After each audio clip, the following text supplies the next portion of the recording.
नमस्कार सगळ्यांना, मी स्मिता पाटील स्वागत करते स्मित काव्य या आपल्या कवितांच्या दुनियेमध्ये।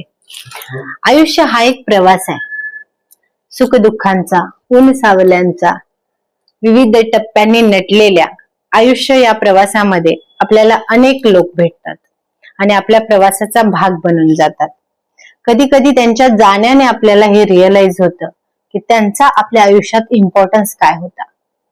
अशाच एका त्याच्या आयुष्यात ती येते, सोबत प्रवास संपतो आणि निघून जाते।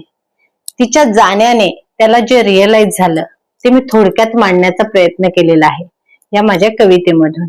तर आजची माझी कविता आहे ती। एक होती ती आणि तिच्यात मी हरवलो, एक होती ती आणि तिच्यात मी हरवलो, स्वप्न होते की सत्य जणू तिच्यात भान हरपलो, स्वप्न होते की सत्य जणू तिच्यात भान हरपलो, सोनपरी एक भास तिचा, सोनपरी एक भास तिचा, एक क्षण थांबून जगलो, हास्य ती आनंद ती दिवस रात्रीची चाहूल ती, हास्य ती आनंद ती दिवस रात्रीची चाहूल ती, हीच सोडवणूक हृदयाची समजून कणभर अजून गुंतलो, हीच सोडवणूक हृदयाची समजून कणभर अजून गुंतलो, एक आवाज झाला आणि लक्ष वेधून गेला, एक आवाज झाला आणि लक्ष वेधून गेला, विस्कटलेला रंग बघून मी तिथेच स्तब्ध झालो, विस्कटलेला रंग बघून मी तिथेच स्तब्ध झालो, डोळ्यापुढे काजवे चमकले, डोळ्यापुढे काजवे चमकले, जणू अंधाऱ्या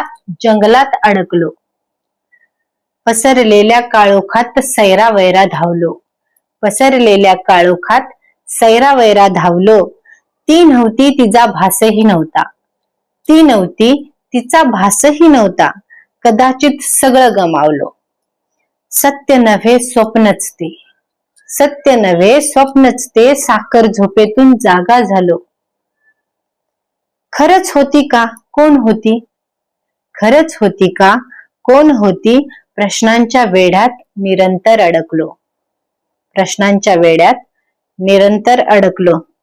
तर अशी होती माझी ही आजची कविता, जी त्याच्या आयुष्यात आलेल्या ती साठी होती। असं बऱ्याचदा होतं की आपल्याही आयुष्यात अशी लोक येत असतात आणि गेल्यानंतर आपल्याला त्यांचा इम्पॉर्टन्स लक्षात येत असतो। तर माझी कविता पूर्ण ऐकल्याबद्दल सगळ्यांचं मनापासून धन्यवाद।